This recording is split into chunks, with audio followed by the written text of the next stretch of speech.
Hello friends, good evening. Welcome to our channel. Friends, आज हम class 12 का chapter number first relation and function, संबंध और फलन, एक्सरसाइज 1.1 के क्वेश्चन करेंगे। इससे पीछे के दो वीडियो में हमने संबंध और फलन के सामान्य परिचय के बारे में डिस्कशन किया था और एग्जाम्पल किए थे। अब हम आज एक्सरसाइज 1.1 के क्वेश्चन करेंगे। तो अगर किसी ने जो पहले के जो वीडियो नहीं देखे हैं तो उन दो वीडियो को ज़रूर देखें, तभी ये समझ में आएगा। तो आज हम इसके क्वेश्चन करते हैं। तो पहला क्वेश्चन है, निर्धारित कीजिए कि क्या निम्नलिखित संबंधों में से प्रत्येक स्वतुल्य सममित संक्रामक समुच्चय है। ठीक है, तो पहले के दोनों वीडियो में हमने ये संबंध देख लिया था, स्वतुल्य संबंध क्या होता है, सममित संबंध क्या होता है, संक्रामक संबंध क्या होता है, इनके बारे में अच्छी तरह से हमने पढ़ लिया था। तो पहला क्वेश्चन करते हैं इसका। पहले क्वेश्चन में पहला पार्ट है, समुच्चय ए, इसमें दिया गया है 1 2 3 4 5 से लेके 13 14 तक संख्याएं दी हुई है, यानी ये अवयव है। में संबंध R इस प्रकार परिभाषित है कि R इक्वल टू समुच्चय अक्ष वाई सच दैट रिलेशन दिया गया है 3x माइनस वाई बराबर 0 का। ठीक है, ये रिलेशन दिया गया है। तो अब हम इस क्वेश्चन को करते हैं। तो A बराबर आपको समुच्चय दिया गया है 1 2 3 4 से लेके 14 तक अवयव दिए गए हैं। फिर रिलेशन दिया गया है कि वाई R बराबर अक्ष वाई, जहाँ अक्ष और वाई में क्या रिलेशन है, 3x माइनस वाई है। 3x माइनस वाई है इक्वल टू 0 करोगे तो y बराबर क्या हो जाएगा, 3x हो जाएगा। तो y बराबर 3x हम लिख सकते हैं। तो यहाँ से हम ये हमारे पास में रिलेशन आ गया कि y बराबर 3 अक्ष। अब अक्ष का मान 1 रखोगे, रखना इसी में से है, 1 से लेके प्राकृत संख्या लिखनी है 1 से लेके 14 तक। तो अक्ष का मान 1 लेते हैं तो y का मान कितना आएगा, 3 आएगा। ठीक है, तो ये संबंध हो गया एक। तो ये अवयव हो गया, 1 का 3 से संबंध हो गया। फिर अक्ष का मान 2 रखते हैं तो y का मान क्या आएगा, 6 आएगा।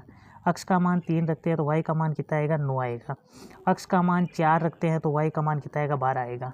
अब अक्ष का मान 5 नहीं रख सकते। 5 क्यों नहीं रखोगे, 5 यहाँ से तो रख दोगे, परंतु y का मान क्या आएगा, 15 आएगा, जो कि 15 इसमें दिया गया नहीं है। तो हमारे पास में जो संबंध दिया गया था उससे जो हमारे पास में रिलेशन आया वो क्या है कि उसमें कर्मित युग्म बने कि 1 का 3 से संबंध है, 2 का 6 से संबंध है, 3 का 9 से है, 4 का 12 से है। ये हमारे पास में रिलेशन हो गया।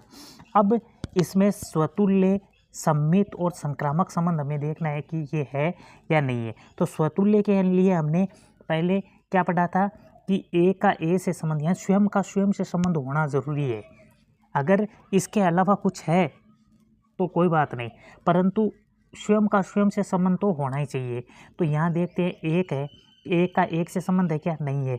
एक का एक ए में बिलोंग कर रहा है, परंतु एक का संबंध एक से नहीं है, नॉट बिलोंग टू आर, अतः आर क्या है, स्वतुल्य नहीं है। आ गई बात समझ में। अब आगे देखते हैं, सममित संबंध के लिए हमने क्या देखा था कि अगर ए का बी से संबंध है तो बी का ए से संबंध भी होना जरूरी है। ठीक है, अगर नहीं है तो वो सममित नहीं होगा। तो यहाँ देखते हैं, अगर 1 का 3 से संबंध है तो क्या 3 का 1 से संबंध है क्या, नहीं है। देखो 1 3 बिलोंग कर रहे हैं आर में, यानी संबंध है, परंतु 3 1 नॉट बिलोंग टू आर, अतः आर भी सममित नहीं है। ठीक है, फिर देखते हैं संक्रामक के लिए। संक्रामक के लिए क्या होता है, ए का अगर बी से संबंध है, ए अगर बी है, ए और बी का संबंध है और बी का सी से संबंध है तो ए का सी से संबंध भी होगा, ए का सी से संबंध भी होगा। यानी ए का बी से संबंध है और बी का सी से संबंध है तो ऑटोमेटिकली ए का सी से संबंध होना अनिवार्य है। अगर नहीं है तो वो संक्रामक नहीं होगा। तो देखते हैं, 1 का 3 से संबंध है, 1 और 3 बिलोंग कर रहे हैं आर में, तथा 3 और 9 भी है, 3 और 9 भी है, तो 3 और 9 बिलोंग कर रहे हैं आर में। तो जब 1 का 3 से संबंध है, 3 का 9 से संबंध है, तो बीच वाला ये वाला अवयव है, इसको हटा दो, 3 को हटा दो, 1 का 9 से संबंध है क्या, यही चीज़ देखते हैं ना। ए का बी से संबंध है, बी का सी से संबंध है, तो बी को तो हटा दो, ए का सीधा सी से संबंध होना जरूरी है। तो यहाँ से हम क्या देखेंगे, 1 का 3 से संबंध है और 3 का 9 से संबंध है। तो क्या 1 का 9 से संबंध है क्या? 1 9 नॉट बिलोंग टू आर, ऐसा आर संक्रामक नहीं है। और अगर एक चीज़ और ध्यान में, ये हमने पढ़ लिया है कि अगर 1 का 3 से संबंध दिया गया है और 3 का आगे किसी से संबंध नहीं दिया गया है, तब वो क्या है, वो संक्रामक ही होगा। अगर 3 का किसी से संबंध दे दिया तो फिर यहाँ से ए और सी में भी संबंध होना जरूरी है। तो इस प्रकार ये इसमें संक्रामक नहीं होगा। तो पहला क्वेश्चन हमने कर लिया है कि ये संक्रामक स्वतुल्य भी नहीं है, संबित भी नहीं है और संक्रामक भी नहीं है। आगे देखते हैं। दूसरा क्वेश्चन है कि प्राकृत संख्याओं के समुच्चय n में, कैपिटल N में r equal to X Y such that y equal to x plus 5 तथा x इज लेस देन 4, यानी x का मान 4 से छोटा है, द्वारा परिभाषित संबंध r सम्मित, स्वतुल्य और संक्रामक संबंध बताना है या नहीं है। तो जो संबंध दिया गया है वो संबंध लिखते हैं। r equal to X Y such that y equal to x plus 5 दिया गया है, यानी y बराबर x प्लस 5 दे दिया और x का मान 4 से छोटा छोटा ही लेना है। तो यहाँ से हमारे पास में संबंध क्या आया, r इक्वल टू 1 रखते हैं x का मान, तो y का मान आया 6, 1 और 5 6, 2 रखते हैं तो 2 और 5 7, तो y का मान 7 आ गया, और 3 रखते हैं तो 3 और 5 8, तो y का मान 3 और 8 आ गए। ठीक है, अब हम 4 नहीं रख सकते क्योंकि 4 से हमें छोटे ही चाहिए थे, तो ये 3 ही रख सकते हैं। 0 भी नहीं रख सकता क्योंकि n प्राकृत संख्या है, नेचुरल नंबर है। ठीक है, अब ये हमारे पास में संबंध आ गया। अब हम चेक करते हैं कि ये स्वतुल्य है, सम्मित है या संक्रामक है या नहीं। स्वतुल्य के लिए स्वयं का स्वयं से संबंध होना अनिवार्य है। तो 1 का 6 से, क्या 1 का 1 से संबंध है क्या? नहीं है। 1 बिलोंग कर रहा है n में, परंतु 1 का 1 से संबंध नहीं है, इसका मतलब ये स्वतुल्य संबंध नहीं है। ठीक है, सम्मित के लिए क्या है कि 1 का अगर 6 से संबंध है तो 6 का भी 1 से संबंध होना जरूरी है। तो यही तो चीज़ दी गई है सम्मित के लिए। 1 6 बिलोंग कर रहा है आर में, परंतु 6 1 नॉट बिलोंग टू आर, अतः आर सम्मित संबंध नहीं है। ठीक है, ये भी सम्मित संबंध नहीं है। संक्रामक के लिए 1 का 6 से संबंध है। अभी अभी हमने पढ़ा था कि A B belongs to R के लिए सी इस प्रकार विद्यमान है ही नहीं कि B C belongs to R, तो आर संक्रामक होगा। क्योंकि देखो, अगर ऐसी कंडीशन होती है कि 1 का 6 से संबंध है और 6 का आगे किसी से संबंध है, यानी 6 का सपोज दैट 9 से संबंध है, 6 का 9 से संबंध है, तो फिर 1 का 9 से संबंध होना जरूरी है। परंतु जब 6 का संबंध आगे दिया ही नहीं है तो फिर ये संक्रामक हो जाएगा। ठीक है, तो 1 का 6 से संबंध है, अब 6 का आगे किसी से संबंध नहीं दिया गया है, इसका मतलब आर संक्रामक। 2 का 7 से, 7 का आगे किसी से नहीं दिया गया, इसका मतलब ये भी, और 3 का 8 से, 8 का किसी से नहीं दिया गया, इसका मतलब ये भी क्या है, संक्रामक ही होगा। तो संक्रामक की शर्त लागू हो जाएगी। A B belongs to R के लिए सी इस प्रकार विद्यमान नहीं है कि B C belongs to R, अतः आर क्या हो जाएगा, संक्रामक। तो इसमें आर संक्रामक हो जाएगा। और आगे कोई विद्यमान हो तो फिर हमें ये चेक करना पड़ेगा। अगर ए का बी से संबंध है और जब बी का सी से संबंध है ही नहीं, तो ऑटोमेटिक ये क्या हो जाएगा, स्वतः ही संक्रामक हो जाएगा। और अगर बी का संबंध सी से दिया गया है तो फिर हमें ए का सी से संबंध देखना पड़ेगा। तो यहाँ सी है ही नहीं, विद्यमान ही नहीं है, इसका मतलब ये क्या हो जाएगा, संक्रामक हो जाएगा।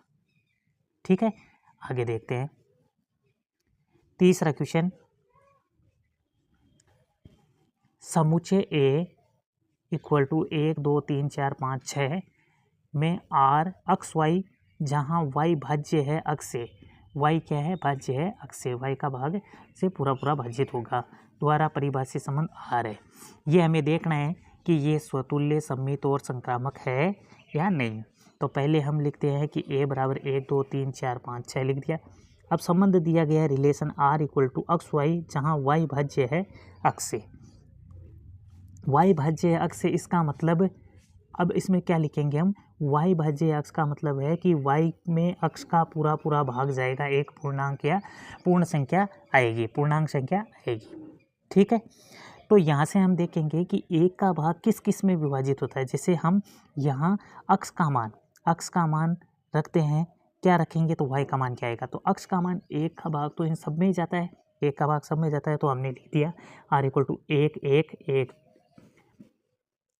पहले हमने लिख दिया, जैसे इसमें यही है कि इसका स्वयं का भाग तो जाता ही जाता है, ये भी लिख सकते हैं, परंतु संख्या सेम ही आएगी। जैसे 1 का भाग स्वयं में जाएगा तो स्वयं सभी में जाएगा, तो 1 1 लिख दिया, फिर 1 2 लिख दिया, फिर 1 3 लिख दिया, फिर 1 4 लिख दिया, फिर 1 5 लिख दिया और 1 6 लिख दिया। ठीक है, फिर 2 का भाग 2 में जाएगा, फिर 2 का भाग 4 में जाएगा, फिर 2 का भाग 6 में जाएगा, लिख दिया। और फिर 3 का भाग 3 में जाएगा और 3 का भाग 6 में जाएगा।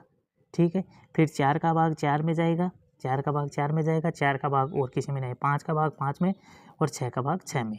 इसी प्रकार है, इसने हम ऐसे भी लिख सकते हैं इसको कि पहले स्वयं का भाग लगाते थे, तो 1 1 2 2 3 3 4 4 5 5 और 6 6 भाग चला गया। अक्ष का मान ये 1 2 3 4 5 6 रखे, तो y का मान क्या रखना पड़ेगा, 1 2 3 4 5 6 ही रखना पड़ेगा। फिर अक्ष का मान 1 रखा तो y का मान हमें 2 रखना पड़ेगा, अक्ष का मान 1 रखा तो y का मान 3, अक्ष का मान 1 रखा तो y का मान 4, अक्ष का मान 1 रखा तो y का मान 5 और अक्ष का मान 1 रखा तो y का मान 6। फिर अक्ष का मान 2 रखा तो y का मान 4, अक्ष का मान 2 रखा तो y का मान 6 और अक्ष का मान 3 रखा तो y का मान 6। इस प्रकार हमारे पास में टोटल ये रिलेशन आ गए, 1 2 3 4 5 6 7 8 9 10 11 12 13 14 संबंध आ गए। अब इसमें हम देखेंगे कि ये स्वतुल्य, सममित और संक्रामक है या नहीं। तो स्वतुल्य के लिए क्या है कि स्वयं का स्वयं से संबंध होना जरूरी है, उसके अलावा चाहे कितने ही कर्मित युग्म हो, स्वयं का स्वयं से संबंध होना जरूरी है। तो यहाँ देखते हैं, 1 का संबंध 1 से है, 1 का संबंध 1 से है, 2 का संबंध 2 से है, 3 का संबंध 3 से है, 4 का संबंध 4 से है, 5 का संबंध 5 से है, 6 का संबंध 6 से है। तो हम क्या लिखेंगे, a small a for all a belongs to a, जहाँ equal to a belongs to a, capital A. अतः आर क्या हो जाए, समतुल्य, क्योंकि एक का एक से संबंध है, सभी संख्याओं का स्वयं से संबंध हो रहा है, तो इसका मतलब ये क्या हो जाएगा, स्वतुल्य। इसके अलावा किसी कोई भी कर्मित युग्म हो, इससे हमें कोई मतलब नहीं है, परंतु स्वयं का स्वयं से संबंध होना जरूरी है। सममित के लिए क्या देखते हैं कि अगर एक, इनको तो देखते ही नहीं है, क्योंकि स्वयं का तो स्वयं से होगा, तो ये 1 का 1 से होगा, तो वापस 1 का तो 1 से होगा ही, इनको छोड़ो। यहाँ से देखो, 1 का 2 से संबंध है, तो क्या 2 का 1 से संबंध है क्या, नहीं है, तो 1 2 बिलोंग्स टू आर, परंतु 2 1 नॉट बिलोंग टू आर, अतः आर सममित संबंध नहीं है। ठीक है। संक्रामक के लिए क्या है कि प्रत्येक A B belongs to R तथा B C belongs to R के लिए A C belongs to R है क्या, तो आर संक्रामक संबंध हो जाएगा। देखते हैं कि 1 का संबंध 2 से है और 2 का संबंध किससे है, 2 का संबंध 4 से है, तो क्या 1 का संबंध 4 से है क्या, 1 का संबंध 4 से ये रहा। ठीक है, फिर 1 का संबंध 3 से है और 3 का संबंध 6 से है, तो 1 का संबंध 6 से है क्या, 1 का संबंध 6 से ये रहा। ठीक है, फिर 1 का संबंध 4 से है, 4 का संबंध कहाँ से है, 4 का संबंध 4 से है, 1 का संबंध 4 से है और 4 का संबंध 4 से, तो 1 का संबंध 4 से हो जाएगा। ठीक है, 1 का संबंध 5 से है, 5 का संबंध किसी से है क्या, 5 से है, तो 1 का संबंध भी 5 से हो जाएगा। ठीक है, फिर 2 का संबंध 4 से, तो 4 का संबंध 4 से, तो 2 का संबंध भी 4 से हो जाएगा। फिर 2 6, 6 का संबंध 6 से, तो 2 का संबंध भी 6 से है, 3 का संबंध 6 से, तो 6 का संबंध 6 से, तो 3 6 का संबंध भी है। तो इसका मतलब प्रत्येक A B belongs to R तथा B C belongs to R के लिए A C belongs to R होगा, अतः आर क्या है, एक संक्रामक संबंध है। देखते हैं, देख लो एक बार वापस देखो कि जगह यहाँ से देखते हैं कि अगर 1 और 2 बिलोंग कर रहे हैं आर में, ठीक है, तो 2 का संबंध कहाँ है, 4 से है या नहीं है, 2 का संबंध 4 से बिलोंग कर रहा है। अब जब ये 2 को हटा दो, 2 को हटा दो, तो 1 का संबंध 4 से है क्या, 1 का संबंध 4 से, 1 का संबंध 4 से ये रहा, इसका मतलब ये संक्रामक संबंध होगा। तो इस प्रकार हमें संक्रामक संबंध देखना है। ठीक है, आगे देखते हैं। चौथा क्वेश्चन है समस्त पूर्णांकों के समुच्चय z में r बराबर अक्ष y such that X minus Y एक क्या है, पूर्णांक है, द्वारा परिभाषित संबंध स्वतुल्य, सममित और संक्रामक बताना है। तो z इंटीजर है, पूर्णांक, जहाँ इसमें दे दिए -3, -2, -1, 0, 1, 2, 3, 4 से लेके अनंत तक। ठीक है, संबंध दिया गया है r equal to X y such that X minus Y equal to k। X में से y को घटाओगे तो एक k पूर्णांक आना चाहिए, जहाँ k क्या है, z इंटीजर है। ठीक है, स्वतुल्य संबंध देखते हैं।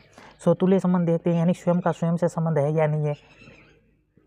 तो यहाँ से हम क्या करेंगे, कोई भी एक संख्या लेते हैं। For all a belongs to z के लिए, for all a belongs to z के लिए क्या है कि a चाहे कोई सी भी संख्या लो वो पूर्णांक में बिलोंग करेगी। यानी कोई भी संख्या ले लो, 1 में से 1 को घटाओगे तो 0 आएगा, 5 में से 5 को घटाओगे तो 0 आएगा, स्वयं में से स्वयं को घटाओगे। ठीक है, मतलब 2 संख्या ले ली स्वयं, उनको घटाओगे तो जो संख्या आएगी वो भी क्या कर रहा है, आर में बिलोंग कर रहा है या नहीं कर रहा है, यानी पूर्णांक संख्या आएगी या नहीं आएगी। कोई सी भी संख्या ले लो, जैसे -1 में से -1 को घटाओगे तो -2 आया, -2 क्या है, एक पूर्णांक है, इसका मतलब वो बिलोंग करेगा इसमें। तो अतः for all a belongs to z के लिए a चाहे कोई सी भी संख्या ले लो, अतः a belongs to r, then क्या हो जाएगा, r एक स्वतुल्य संबंध हो जाएगा। a चाहे कोई सी भी संख्या ले लो, घटाओगे तो पूर्णांक ही आएगा, इसका मतलब ये क्या है, एक स्वतुल्य संबंध है। सममित संबंध के लिए क्या है कि माना a b belongs to r है, a b belongs to r यानी कोई भी 2 पूर्णांक लिए, जैसे 1 और 3 ले लिए, 1 में से 3 को घटाओगे यानी a माइनस बी बराबर k आया, जहाँ k क्या है, z में बिलोंग कर रहा है। तो जब b में से भी a को घटाओगे तब भी तो क्या आएगा, -k, वो भी क्या है, एक पूर्णांक ही तो है, k भी पूर्णांक है, -k भी क्या है, पूर्णांक है। तो ये b a भी क्या है, r में बिलोंग करेगा, अतः r क्या हो जाएगा, एक सममित संबंध हो जाएगा। जैसे फॉर एग्जांपल हम लेते हैं, जैसे हमने लिया 2 और 7, 2 - 7 बराबर क्या आया, -5, जो k में पूर्णांक है या नहीं है, z में बिलोंग कर रहा है। अब हम करेंगे 7 - 2, फिर बराबर उत्तर आया 5, वो भी तो क्या कर रहा है, z में बिलोंग कर रहा है या नहीं कर रहा, इसका मतलब पूर्णांक आ रहा है या नहीं आ रहा। तो A B belongs to R के लिए b a belongs to R भी क्या है, विद्यमान है, अतः आर क्या हो जाएगा, सममित संबंध हो जाएगा। अब देखते हैं संक्रामक संबंध। संक्रामक संबंध के लिए क्या देखेंगे कि A B belongs to R, माना A B belongs to R तथा B C belongs to R के लिए क्या देखते हैं, ए माइनस बी, ए में से बी को घटाया तो के एक पूर्णांक आया, बी में से सी को घटाया तो के टू पूर्णांक आ गया, जहाँ के वन और के टू क्या है, जेड है। अब दोनों को घटाएंगे वापस, ए माइनस बी और प्लस बी माइनस सी करेंगे तो ए माइनस सी यानी के वन और के टू आएगा। तो ए माइनस सी भी क्या आ जाएगा, के वन प्लस के टू, जहाँ के वन और के टू क्या है, जेड में बिलोंग कर रहे हैं। तो आर क्या हो जाएगा, एक सममित संबंध हो जाएगा, संक्रामक संबंध हो जाएगा। जैसे फॉर एग्जांपल यहाँ भी देखते हैं, हम कोई एग्जांपल लेते हैं।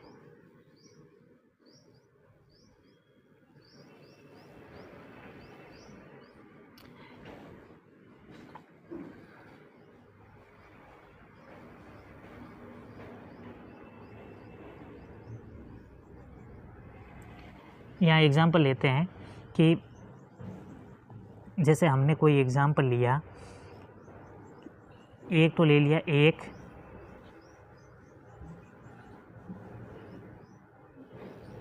तो ले लिया एक ले लिया 2, फिर एक ले लिया हमने 2 और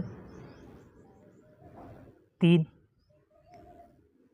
अब एक में से 2 को घटाओगे, एक में से 2 को घटाओगे, ठीक है, तो उत्तर आया आपके पास में -1, और 2 में से 3 को घटाओगे तो उत्तर आया -1, ठीक है। तो 2 तो 1 और 3 भी क्या हो जाएगा, 1 और 3 में से घटाओगे तब भी क्या आएगा, -2, तो पूर्णांक आया या नहीं आया, पूर्णांक आया। तो इसका मतलब ये है कि हम क्या करेंगे कि ए और बी, ए में से बी को घटाओगे तो पूर्णांक आएगा, और बी में से सी को घटाओगे तब भी पूर्णांक आएगा। अगर मैं ए में से सी को घटाऊंगा तब भी पूर्णांक आएगा। तो इसका मतलब ए सी बिलोंग्स टू आर भी क्या है, इसमें विद्यमान है या नहीं है, अतः आर क्या हो जाएगा, संक्रामक संबंध हो जाएगा। ठीक है, अब आगे देखते हैं 5वां क्वेश्चन। पहले का ये 5वां क्वेश्चन है, इसके 5 पार्ट है। तो पहले वाला ए देखते हैं। पहले क्या है, 5वां क्वेश्चन क्या है, किसी विशेष समय पर किसी नगर के निवासियों के समुच्चय में से निम्नलिखित संबंध। पहला ए कर रहे हैं कि आर क्या है, माना ए किसी विशेष समय पर किसी नगर के निवासियों का समुच्चय, आर ए बिलोंग्स टू ए। ठीक है, ये संबंध दे दिया, ए का ए से संबंध दे दिया। अब देखो पहला है कि आर अक्ष वाई सचदेट अक्ष तथा वाई एक ही स्थान पर कार्य करते हैं। तो इसमें हमें समतुल्य, सममित और संक्रामक संबंध देखना है कि है या नहीं है। तो हमने लिखा कि आर इक्वल टू अक्ष वाई सचदेट अक्ष और वाई क्या है, एक ही स्थान पर कार्य करते हैं। तो इनमें समतुल्य संबंध देखते हैं कि अक्ष तथा अक्ष एक ही स्थान पर कार्य करते हैं। भाई अक्ष और वाई क्या लेंगे, स्वयं का स्वयं से संबंध देखेंगे। तो अक्ष और वाई की जगह भी क्या लिखते हैं, अक्ष रखते हैं। तो मैं ऐसा कह सकता हूँ कि दो व्यक्ति है, अक्ष और वाई।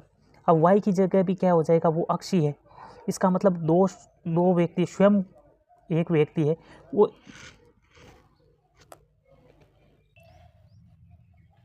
तो हमने देखा कि स्वतुल्य संबंध के लिए क्या कि दो व्यक्ति है, वो दोनों मतलब अक्ष और वाई की जगह भी अक्ष रखा। तो अक्ष तथा अक्ष एक ही व्यक्ति है, वो तो एक स्थान पर ही कार्य करेगा। तो इसका मतलब अक्ष बिलोंग्स टू क्या हो जाएगा, आर, फॉर ऑल अक्ष बिलोंग्स टू ए।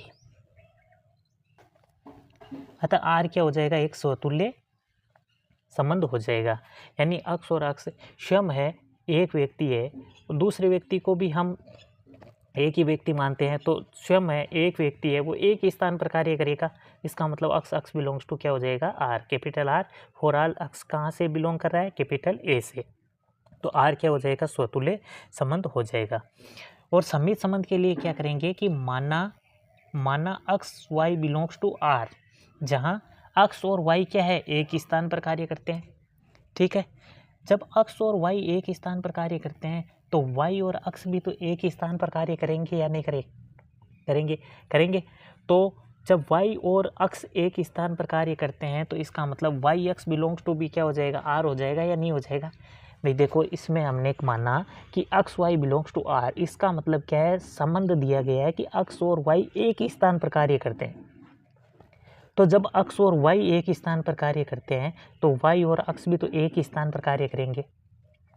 और जब वाई और अक्ष एक ही स्थान पर कार्य करते हैं तो वाई अक्ष बिलोंग्स टू भी क्या हो जाएगा, आर हो जाएगा या नहीं हो जाएगा। तो यही तो शर्त हमें सिद्ध करनी थी, अक्ष वाई बिलोंग्स टू आर है तो वाई अक्ष बिलोंग्स टू भी क्या होना चाहिए, आर होना चाहिए। अतः आर क्या हो जाएगा, एक सममित संबंध हो जाएगा। ठीक है, अब संक्रामक के लिए क्या करेंगे, संक्रामक संबंध कि माना अक्ष वाई बिलोंग्स टू आर है और वाई जेड बिलोंग्स टू भी आर है, यानी अक्ष और वाई एक ही स्थान पर कार्य करते हैं। अच्छी बात है, अक्ष और वाई एक ही स्थान पर कार्य करते हैं। फिर इसने बोला है कि वाई तथा जेड भी क्या कर रहे हैं, एक ही स्थान पर कार्य कर रहे हैं। भाई कोई व्यक्ति है, दो अक्ष और वाई वो एक ही स्थान पर कार्य करते हैं। और फिर है कि वाई और जेड वो दो व्यक्ति है, अब जेड व्यक्ति और हो गया, तो वाई और जेड वो भी क्या है, एक ही स्थान पर कार्य कर रहे हैं, एक ही स्थान पर कार्य कर रहे हैं। तो इसका मतलब अक्ष और जेड भी तो एक ही स्थान पर कार्य करेंगे या नहीं करेंगे, बिल्कुल करेंगे। कैसे, भाई अक्ष और वाई है, वाई क्या अक्ष है, वाई के साथ कार्य कर रहा है, और वाई किसके साथ कार्य कर रहा है, जेड के भी साथ कार्य कर रहा है। तो इसका मतलब वाई तो कॉमन हो गया ना, तो वाई अक्ष के साथ भी कार्य कर रहा है, वाई जेड के साथ भी कार्य कर रहा है। इसका मतलब अक्ष और जेड भी तो आपस में साथ में कार्य करेंगे या नहीं करेंगे। तो अक्ष और जेड भी एक ही स्थान पर कार्य करते हैं। दैट्स बिलोंग क्या हो जाएगा, अक्ष जेड बिलोंग्स टू आर हो जाएगा, अक्ष जेड बिलोंग्स टू भी क्या हो जाएगा, आर हो जाएगा। अतः आर क्या हो जाएगा, एक संक्रामक संबंध हो जाएगा। देन आर एक स्वतुल्य संबंध भी है, सममित संबंध भी है और संक्रामक संबंध भी है। तो आर को हम क्या कह सकते हैं, तुल्यता संबंध कह सकते हैं।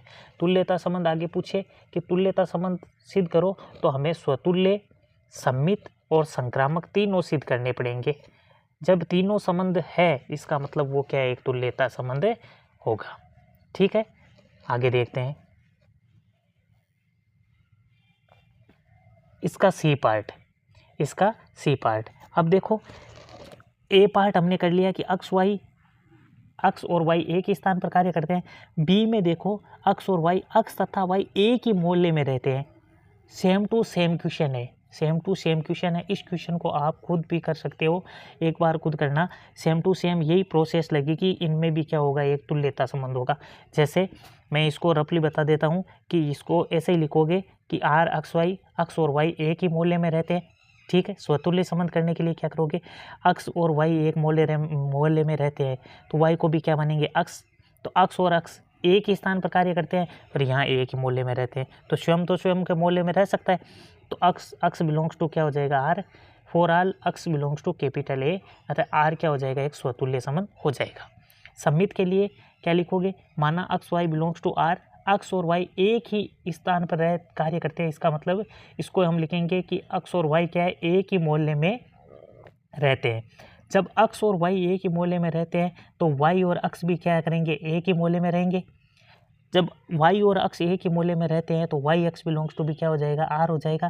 दैट्स आर एक सममित संबंध हो जाएगा।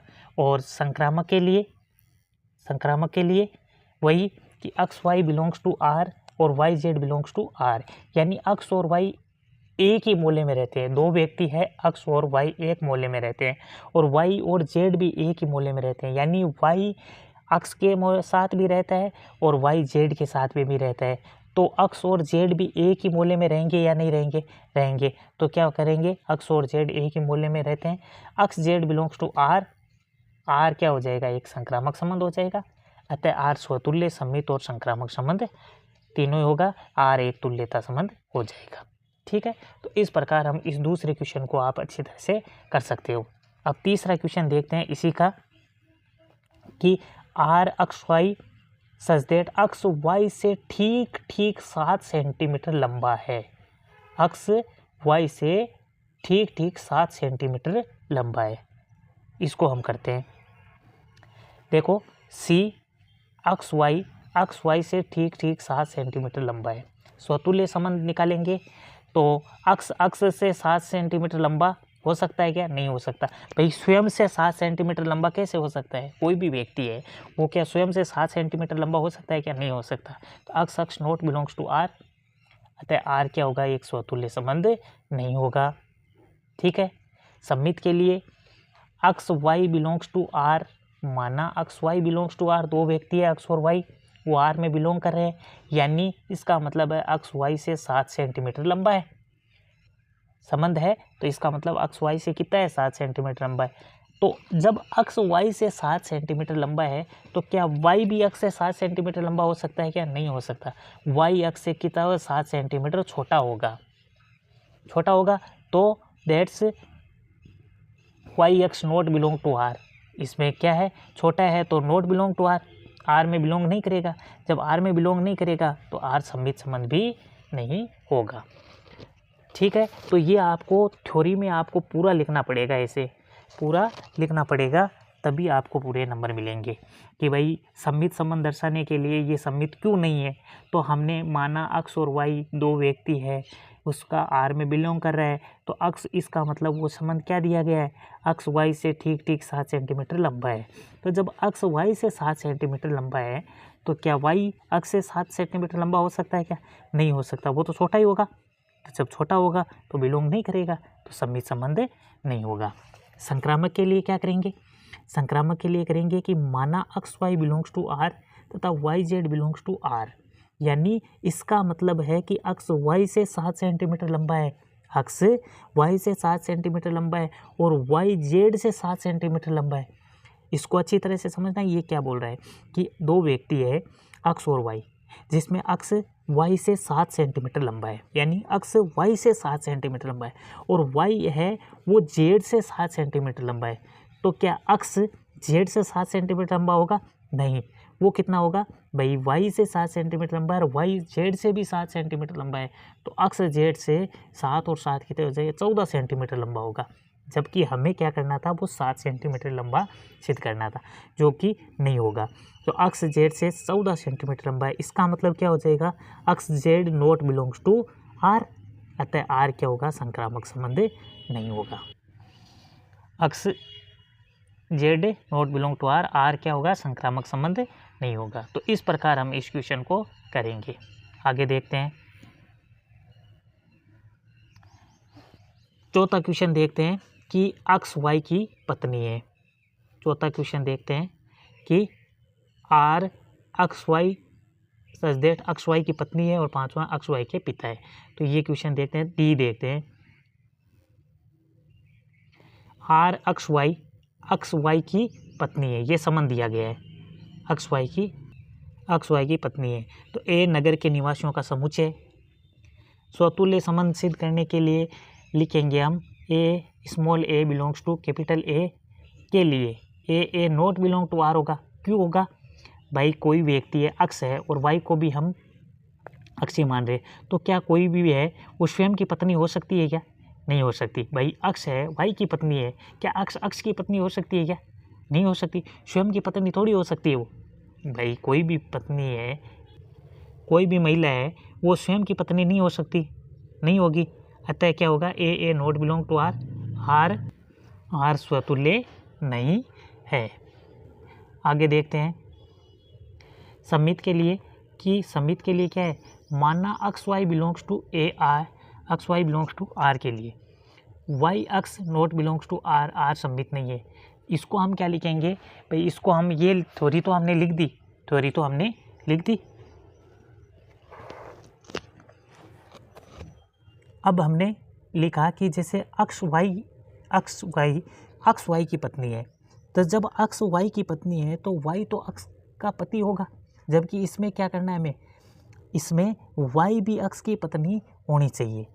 जब अक्स वाई की पत्नी है तो वाई अक्स की पत्नी हो सकती है क्या? नहीं हो सकती है। तो y x not belong to R, y क्या होगा, अक्स का पति होगा। जब अक्स है, वाई की पत्नी है, तो वाई है, वाई तो अक्स का क्या होगा, पति होगा या नहीं होगा, पति होगा। तो हमें क्या करना है, पत्नी सिद्ध करना है। तो y x not belong to R, अतः आर क्या होगा, सम्मित नहीं होगा। फिर संक्रामक के लिए x y belongs to R के लिए, x y belongs to R के लिए कोई भी जेड इस प्रकार विद्यमान नहीं है कि y Z belongs to R, अतः आर क्या हो जाएगा, संक्रामक संबंध हो जाएगा। तो ये देखो संक्रामक संबंध के लिए हम इसमें हमने ये देखा कि अक्स वाई की पत्नी है, अक्स वाई की पत्नी है, परंतु वाई का जेड से संबंध दिया ही गया नहीं है। जब वाई का जेड से संबंध नहीं दिया गया है भाई, ऐसे थोड़ी कह सकते हैं कि अक्स वाई की पत्नी है और वाई जेड की पत्नी है, ऐसा तो नहीं दिया गया। तो वाई का संबंध आगे दिया ही गया नहीं है जेड से। तो जब Y Z belongs to R ये विद्यमान ही नहीं है, जेड विद्यमान ही नहीं है, तो आर क्या हो जाएगा, एक संक्रामक संबंध हो जाएगा, आर संक्रामक संबंध हो जाएगा। ठीक है, इस प्रकार हमने इसको सिद्ध कर दिया कि ये स्वतुल्य भी नहीं होगा, सम्मित भी नहीं होगा और संक्रामक संबंध हो जाएगा, संक्रामक संबंध हो जाएगा। आगे देखते हैं, इसी प्रकार है आगे कि अक्स वाई का क्या है, पिता है, अक्स वाई का क्या है, पिता है। R equal to X y के क्या है, पिता है। ठीक है, इस प्रकार ये करेंगे हम ई इक्वेशन। तो स्वतुल्य के लिए क्या करेंगे, अक्स बिलोंग्स टू ए के लिए x not belong to R, x belongs to A के लिए x not belong to R क्यों होगा, क्योंकि कोई भी व्यक्ति है वो स्वयं का पिता हो सकता है क्या, स्वयं का पिता नहीं हो सकता। ठीक है, तो आर क्या है, स्वतुल्य संबंध नहीं है, आर क्या है, स्वतुल्य संबंध नहीं है। सम्मित के लिए क्या लिखोगे कि माना x y belongs to R, x y है, अक्स और वाई वो आर में क्या कर रहे हैं, बिलोंग कर रहे हैं, आर में बिलोंग कर रहे हैं। इसका मतलब है अक्स पिता है वाई का, यही तो बात है ना, अक्स वाई का क्या है, पिता है। फिर हमने लिखा कि वाई बराबर अक्स ये बिलोंग करेगा या नहीं करेगा भाई, सम्मित के लिए तो वाई अक्स भी बिलोंग करना चाहिए ना। तो जब वाई अक्स, इसका हमने ये लिखा कि अक्स वाई का पिता है, अक्स वाई का पिता है, तो क्या वाई भी पिता हो सकता है क्या अक्स का, नहीं होगा, क्योंकि यहाँ क्या होगा, अक्स जब वाई का पिता है तो वाई क्या है, बेटा या बेटी है अक्स का। ठीक है भाई, अक्स जब पिता है वाई का अक्ष y का पिता है तो y क्या है, अक्ष का या तो बेटा है या क्या है, बेटी है, पुत्र है या पुत्री है। ठीक है, यही तो होगा, यही होगा। तो जब यहाँ से हमने लिखा कि y बेटा है या बेटी है अक्ष का, तो y अक्ष नॉट बिलोंग टू r होगा, अतः r सम्मित नहीं होगा। भाई यहाँ ये चीज़ देखो कि जब अक्ष y का पिता है तो क्या y भी अक्ष का पिता हो सकता है क्या, नहीं होगा। y तो क्या होगा, अक्ष का बेटा या बेटी होगा। तो जब अक्ष y का बेटा या बेटी होगा तो y अक्ष नॉट बिलोंग टू r, अतः r क्या होगा, सम्मित नहीं होगा। संक्रामक के लिए कि माना x y belongs to r तथा y z belongs to r, इसका मतलब क्या है कि अक्ष y का पिता है, अक्ष क्या है, y का पिता है, और y z belongs to r का क्या मतलब है कि y z का पिता है। ठीक है, तो क्या अक्ष z का पिता हो सकता है क्या, नहीं हो सकता। क्यों नहीं हो सकता कि जब अक्ष y का पिता है और y z का पिता है तो अक्ष z का क्या हो गया, दादा हो गया या नहीं हो गया, भाई दादा हो जाएगा। तो अक्ष z का क्या है, दादा है। जब अक्ष z का दादा है तो x z not belongs to r होगा, x z not belongs to r होगा, अतः r क्या होगा, संक्रामक नहीं होगा। तो यहाँ ये स्वतुल्य भी नहीं है, सम्मित भी नहीं है और संक्रामक भी नहीं है। और इस प्रकार हमने इस क्वेश्चन को किया। वापस देखो कि भाई स्वयं कोई व्यक्ति है वो स्वयं का पिता नहीं हो सकता, ठीक है, इसलिए समतुल्य नहीं है। सम्मित के लिए क्या करेंगे कि जब अक्ष पिता है y का, अक्ष y का पिता है तो y अक्ष का पिता नहीं हो सकता, वो y है, वो अक्ष का या तो बेटा होगा या बेटी होगा। तो जब ये बेटा या बेटी है तो y अक्ष नॉट बिलोंग्स टू r होगा, अतः r क्या है, सम्मित नहीं होगा। और संक्रामक के लिए क्या लिए, दो व्यक्ति अक्ष और y उसका वो r में बिलोंग कर रहे हैं, इसका मतलब ये है कि अक्ष y का पिता है, और y z belongs to r का मतलब है कि y z का पिता है। तो जब अक्ष पिता है y का और y पिता है z का, तो अक्ष और z में क्या संबंध हो गया, अक्ष z का क्या हो जाएगा, दादा।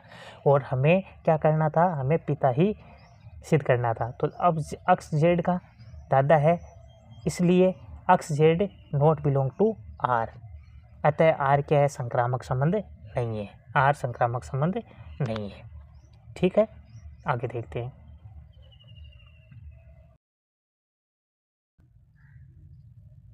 ये दूसरा क्वेश्चन है, सिद्ध कीजिए कि वास्तविक संख्याओं के समुच्चय R में R equal to A b such that a is less than equal to B square द्वारा परिभाषित संबंध R न तो स्वतुल्य है, न सम्मित है, न ही संक्रामक है। ये हमें क्या करना है, सिद्ध करना है।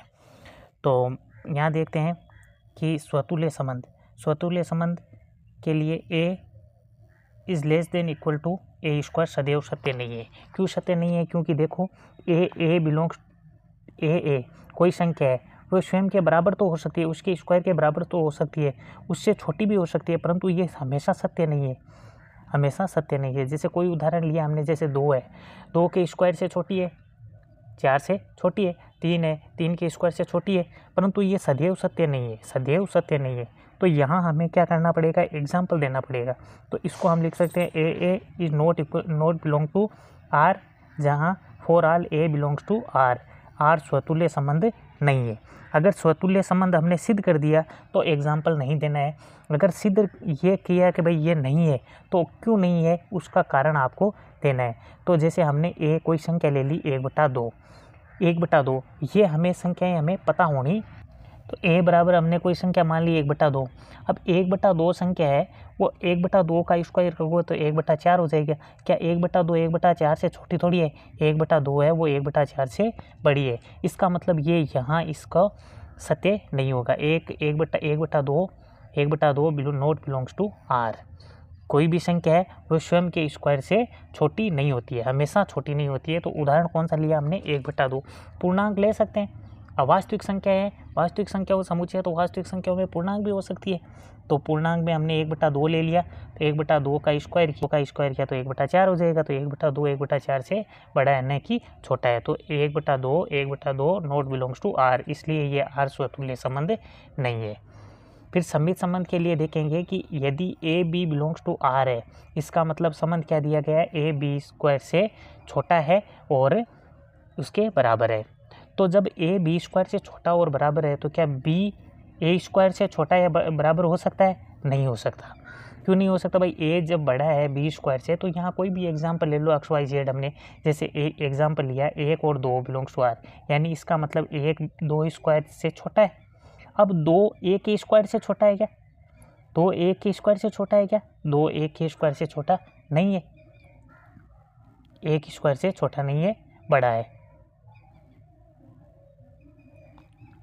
इसका मतलब ये क्या हो जाएगा, सममित संबंध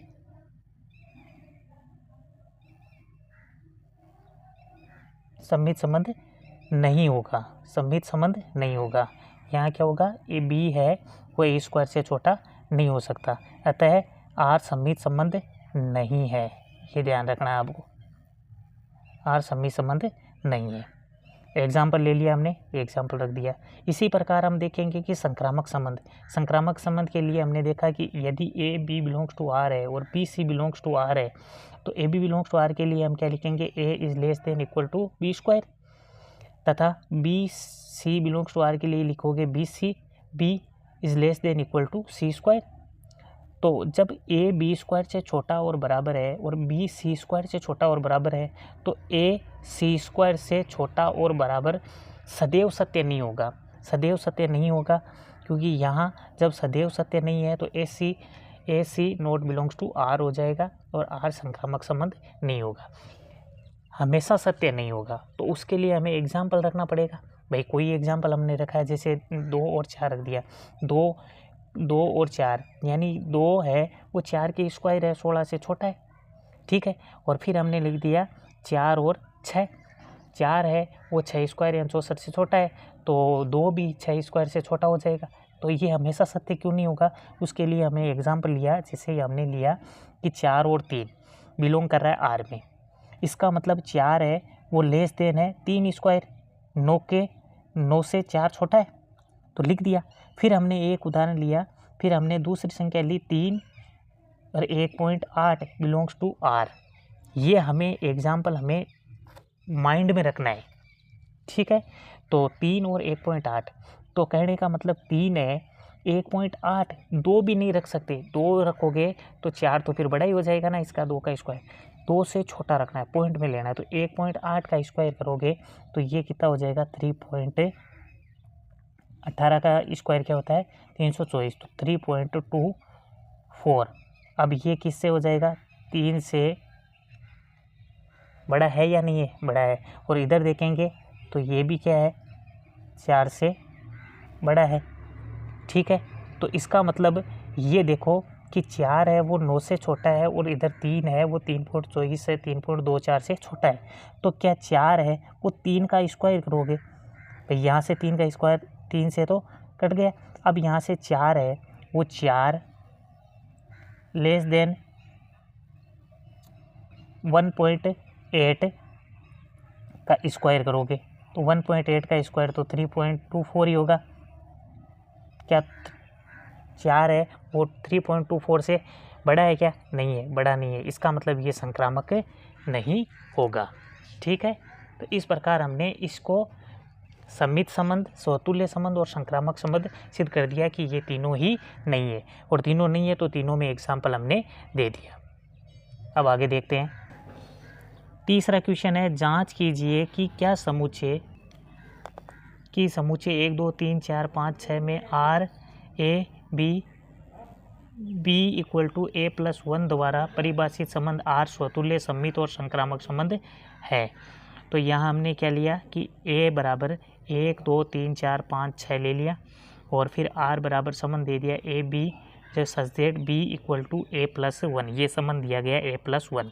अब यहाँ से हमने क्रमित युग्म का समुच्चय बनाया, आर इक्वल टू ए का मान 1 रखा तो बी का मान क्या आ गया, 1 + 1 2, बी का मान ए का मान 2 रखा तो बी का मान 3 आ गया, ए का मान 3 रखा तो बी का मान 4 आ गया, ए का मान 4 रखा तो बी का मान 5 आ गया, ए का मान 5 रखेंगे तो बी का मान 6 हो जाएगा, यही हमने लिखना है। अब ए का मान 6 रखते ही बी का मान 7 हो जाएगा, जो कि हमारे पास में है नहीं, तो यही इसका क्रमित युग्मों का समुच्चय आएगा। तो ये आर रिलेशन दे दिया। अब इसमें स्वतुल्य, सममित और संक्रामक संबंध में देखना है।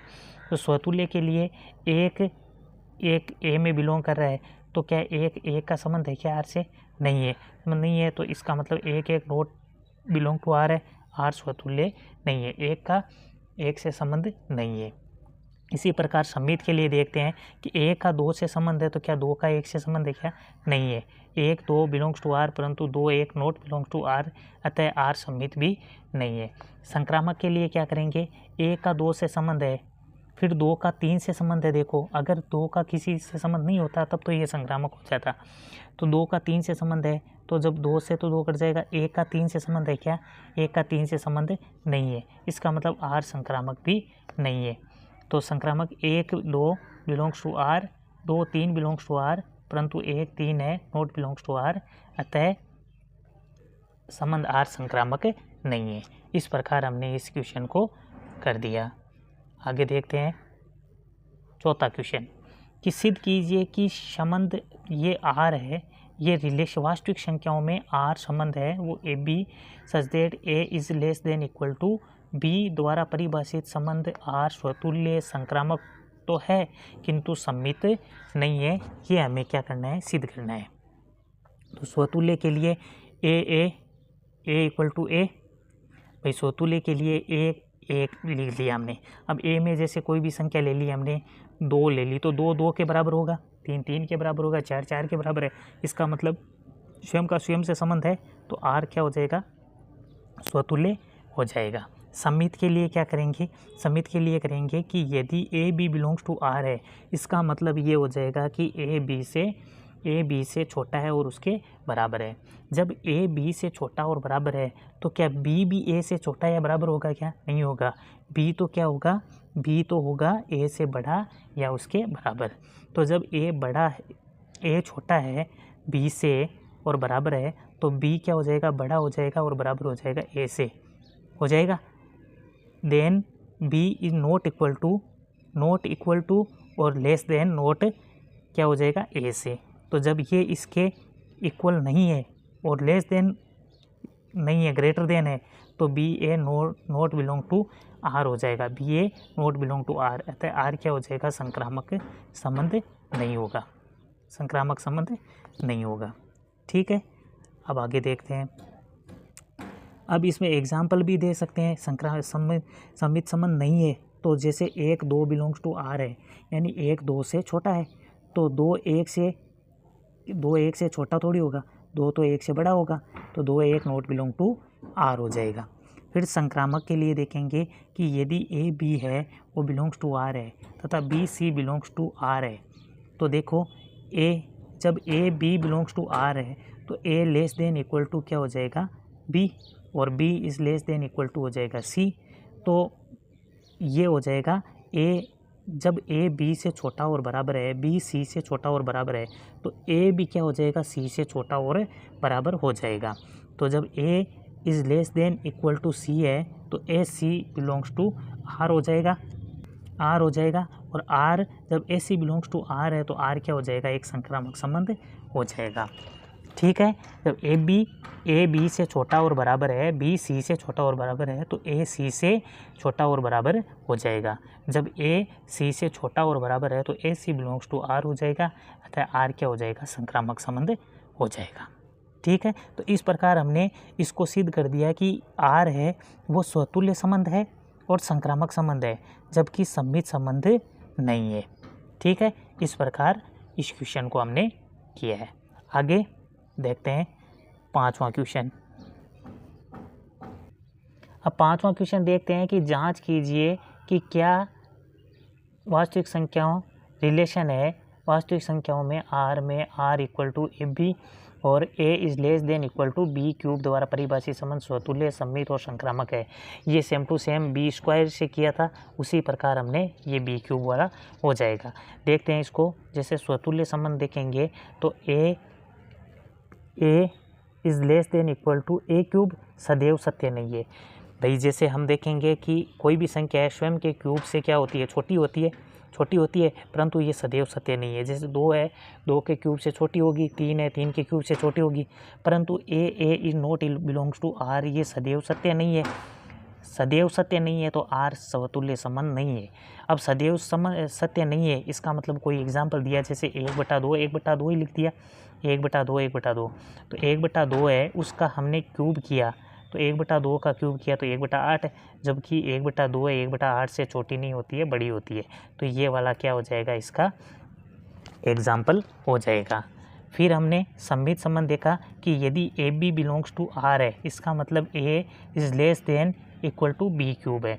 जब ए बी क्यूब से छोटा और बराबर है तो क्या बी है वो ए क्यूब से छोटा और बराबर हो सकता है? नहीं हो सकता, नहीं हो सकता। जब ए है वो बी क्यूब से छोटा और बराबर है तो बी है वो ए क्यूब से छोटा और बराबर नहीं होगा, वो तो क्या होगा, बड़ा होगा। ठीक है, तो जब बड़ा होगा तो b a is not belongs to R हो जाएगा।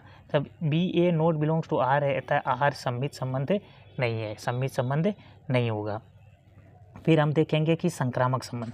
संक्रामक संबंध के लिए यदि A B belongs to R है तथा B C belongs to R है, A B belongs to R है, इसका मतलब ए बी क्यूब से छोटा और बराबर है, और B C belongs to R है, इसका मतलब बी सी क्यूब से छोटा और बराबर है। जब ए बी क्यूब से छोटा और बराबर है, बी सी क्यूब से छोटा और बराबर है, तो ए है वो सी क्यूब से छोटा और बराबर होगा, परंतु ये सदैव सत्य नहीं होगा। सदैव सत्य नहीं होगा तो A C not belongs to R हो जाएगा, अतः आर संक्रामक संबंध नहीं होगा। तो अब एग्जाम्पल हम देंगे कि एग्जाम्पल क्या होगा कि भाई ये संक्रामक संबंध क्यों नहीं होगा, भाई यहाँ से ये सदैव सत्य क्यों नहीं। हमें पता है कि भाई जैसे यहाँ कोई संख्या ले ली, 1 और 2 ले ली, 1 और 2 ले ली, फिर 2 और 3 ले ली, तो 1 है 2 के क्यूब से छोटा है, और 2 है 3 के क्यूब से छोटा है, तो 1 है वो 3 के क्यूब से छोटा होगा सिद्ध। परंतु सदैव सत्य क्यों नहीं है, एग्जाम्पल हम लेते हैं। एग्जाम्पल देखेंगे तो देखो, जैसे हमने एग्जाम्पल लिया, 1 ले लिया हमने कर्मित युग्म 3 और 1.5, ये कर रहा है बिलोंग आर में, ठीक है। और फिर हमने एक कर्मित युग्म ले लिया 1.5 और 1 ले लिया हमने 1.2, पॉइंटों में हम लेंगे, ये बिलोंग आर में कर रहे हैं। इसका मतलब क्या है, इसका मतलब ये है कि 3 है वो लेस देन इक्वल टू 1.5 का क्यूब, ठीक है। और इसका मतलब ये है कि 1.5 है वो लेस देन इक्वल टू 1.2 की पावर क्यूब 1। तो यहाँ से हम देखेंगे 3 is less than equal to 1.5 का क्यूब करेंगे तो ये आ जाएगा आपके 3.375, और 1.5 is less than equal to 1.2 का क्यूब करोगे तो 1.728 कुछ ऐसी संख्या आएगी। अब जब हमें पता है कि 3 है वो 3.375 से छोटा है और 1.5 है 1.7 से छोटा है, तो क्या जब ये बराबर है तो क्या 3 है 3 और 1.2, 3 और 1.2 आर में बिलोंग करेगा क्या? नहीं करेगा। क्यों नहीं करेगा? इसलिए नहीं करेगा कि यहाँ हम देखेंगे कि 3 और यहाँ से हम देखेंगे कि क्या ये बात सही है क्या, 1.2 के क्यूब से 3 छोटा है क्या? भाई यही होगा ना। भाई जब ये बात सही है इसका मतलब बिलोंग करेगा।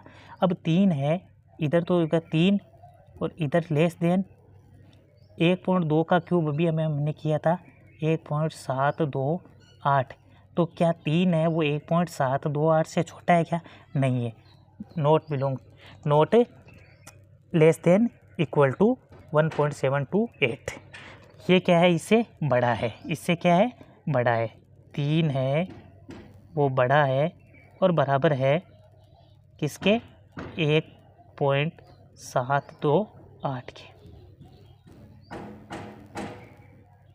728 के, ठीक है।